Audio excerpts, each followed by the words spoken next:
Je ne regrette absolument rien de ce que j'ai dit. Et j'assume chaque mot, chaque lettre. Tant que nos présidents continueront à recevoir des ordres des forces néocoloniales françaises, il y aura une jeunesse africaine qui prendra ses responsabilités, peu importe le prix à payer. On m'a condamné à 2 mois ferme, 2 mois avec sursis, pardon, qui sont en réalité des mois symboliques. Parce que même les juges savent que j'ai raison, que la jeunesse africaine est décidée à prendre ses responsabilités. Nous allons continuer le combat. Je constate que quand Macron donne des ordres, personne ne bronche.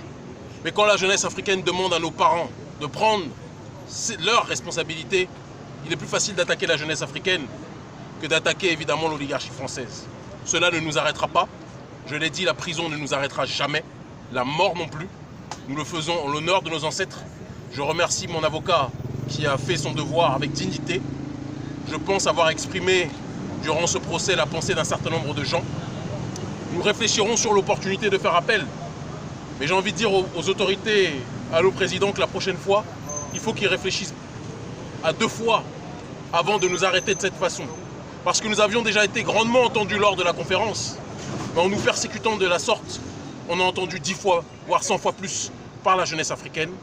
Et donc je pense que question communication, les autorités n'ont pas été du tout stratégiques en nous persécutant. Je regrette enfin pour terminer que pour quelqu'un qui est un libre penseur, qui défend les droits de ses semblables, on se sente obligé de l'humilier et de l'enfermer dans une cellule où il n'y a même pas le minimum vital pour un détenu, parce que normalement tout le monde a le droit au moins à des toilettes, à un lieu un minimum décent. Je constate que je n'ai pas eu ça.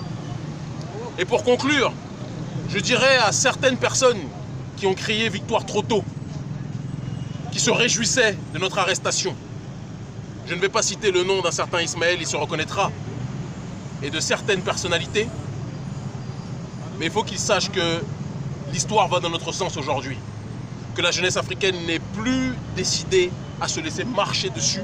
Un peu partout où nous sommes interdits et censurés, je constate que nos avis sont majoritaires. Et sur les réseaux sociaux, un petit Africain né dans la diaspora, rentré il y a 10 ans sur le continent, réunit aujourd'hui beaucoup plus de sympathisants que la plupart de nos dirigeants africains qui, eux, sont obligés de dépenser des sommes astronomiques pour avoir un semblant d'audience. Nous, on ne dépense pas un centime de francs CFA ou d'éco, même si c'est la même chose en réalité.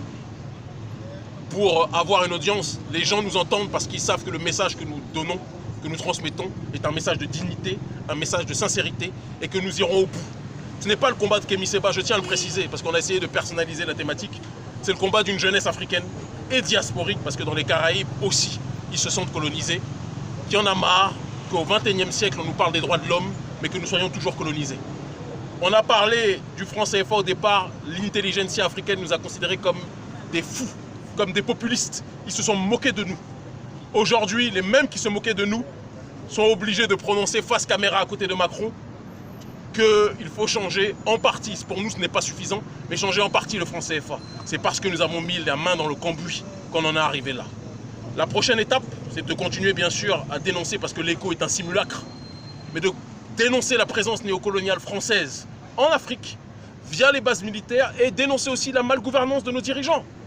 Parce que quand on parle de France-Afrique, c'est qu'il y a des corrompus du côté de l'oligarchie occidentale, mais il y a aussi des corrompus du côté de l'oligarchie africaine. Et nous allons continuer à le dire.